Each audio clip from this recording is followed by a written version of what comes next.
Nunot sa tubong pagpamomba sa usa ka simbahan dito sa Jolo Sulu, mas gipahugtan pa karon ang seguridad sa mga vital installation sa Dakbayan sa Lapu-Lapu.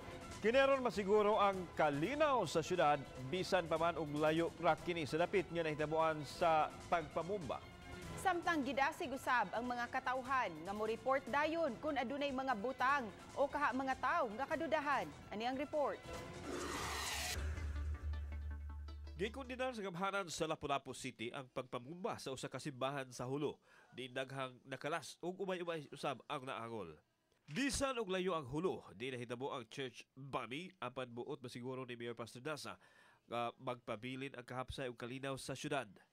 Gipahugtan ang seguridad sa mga dapit sama sa duha ka mga tulay ug mga simbahan sa upod. Di sad nako makuan nga kaugalingon nilang igsuon ilang iingon ana nga duha gyud ka bomba. Gipalig-on usab ang intelligence network sa kabarangayan ug sa Muslim community.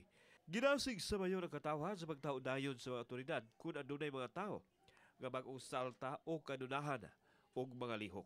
Sa ato nganhi with such ma-part na sa among discussion sa police ug unsa kay ato man kanunay mangyud na ay mga visibility sa police in some areas tungod aning mga nangamatay, na mga kwan. So all those take part na nila ni Colonel Ubon.